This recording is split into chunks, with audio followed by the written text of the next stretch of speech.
All right, so next we are on drum roll, more quadratics. We are solving quadratics, but this time we are doing the imaginary solutions remix. In other words, these solutions to the quadratics will have imaginary numbers or could possibly have imaginary numbers. So, learning goals for this lesson: I can solve quadratics by taking square roots, solve quadratics by completing the square. Yes, that comes back into play. Solve an equation and determine how many solutions an equation has, as well as the types of solutions.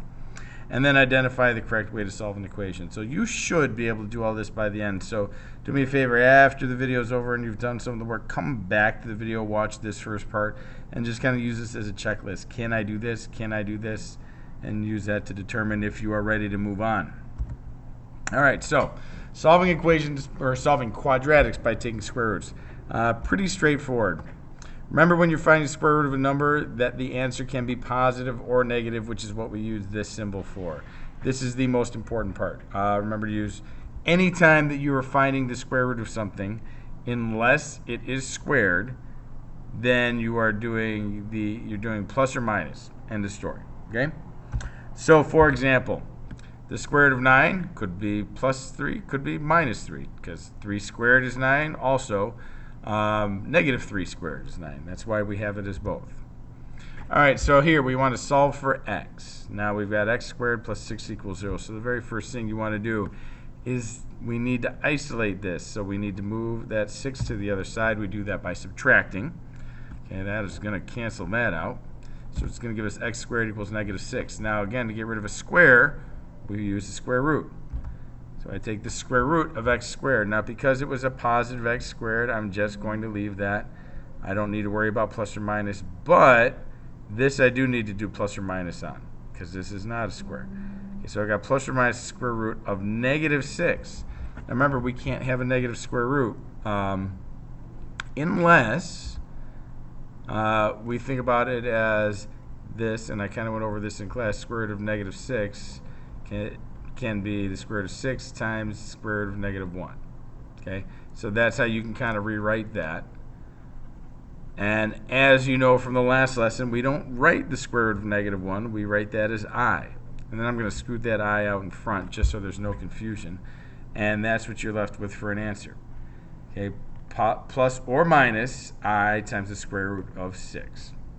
Okay, piece of cake. That's all you got to do. So like I said, if you have a negative under the radical, make sure that you basically, you don't have, as long as you understand how we get from here to here, I'm okay with you not writing this. So just make sure you understand it, that's all. Okay, next, completing the square. If you need a refresher on this, I'm not going to go through, I will explain my steps as I go, but I'm not going to spend a lot of time teaching it. If you need to learn it, write this down or just go to my channel and look for the completing the square lesson. But here's the link to it if you need it. Okay, so solve for x in x squared minus 2x plus 20 equals 0. This is where we're going to use completing the square, because we can't factor that, because if you look, there's no factors of 20 that will, when you multiply them together, will give you a negative number. Okay, because to have a positive number on the end, that means they both have to be positive or they both have to be negative. And for them both to be negative, there's no way you could get them to add to negative 2 and multiply to 20. So what we're going to do is we're going to complete the square. So remember, in order to do that, we've got, A, B, C. We take C, we subtract it to the other side, or we move it to the other side. In this case, we're subtracting because it's a plus 20, which is going to give us x squared plus 2x equals negative 20. So this is the first step of completing the square. Then we get this plus 1. In case you forgot where you get the plus 1, so remember this number here is half. So this here, not the x, just the 2. You take half of the 2, which is 1, and then you square it, which is also 1. But like if you had a number, for example, if you had like 4, well, that's a bad example. If you had 6, for example, you'd take half of that, which is 3, you'd square it, so then you'd be adding 9 to both sides. In this case, we're just adding 1, though. All right? So we add 1 to both sides, which gives us a negative 19 on this side. And then remember, to get to this next step, we take the first variable, the sign, and then half of this number. So this number divided by 2 to get to there. And then we square the whole thing. Now we can't have a square because, again, we need to isolate that x. We can't have that square on the outside. So what we're going to do is we're going to square root the entire thing. Or not there. Here, let me show you where it should be. I'm going to square root the entire thing. Square root this entire thing. Now remember, when you square root this, that's why we have this plus or minus here. Next, so now I'm going up to here. So notice I took that negative sign out and I put an I in front. So now I've got x plus 1 equals plus or minus I times the square root of 19. So I'm going to go ahead and I'm going to subtract 1 from both sides, which is going to give me x equals negative 1 plus or minus I times the square root of 19. We can't do anything more with that, folks. So that, in fact, is our answer. All right, so this is where it gets a little tricky. Lots of steps, lots of places you can go wrong. So take your time, be very deliberate with each step that you do. Okay, same process here. Notice how the problems look similar but a little bit different. Here we had to move it over. In this one, we've already got a number over there, but we still have something we need to move over. This is already in this form, so we're good. So our first step here is going to be to add 18 to both sides, which is going to give us a negative 36. Okay, remember I want to square this to get rid of the square over here. So I'm going to end up squaring that as well.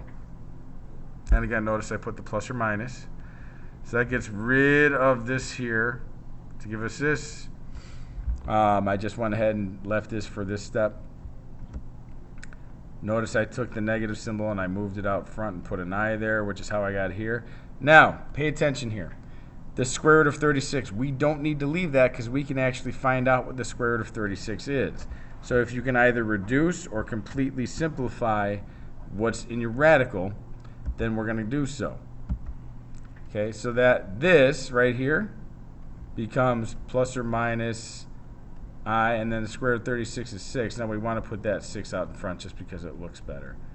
So that's how I got this part, and then the negative 8. We can't add those together because it still has an I.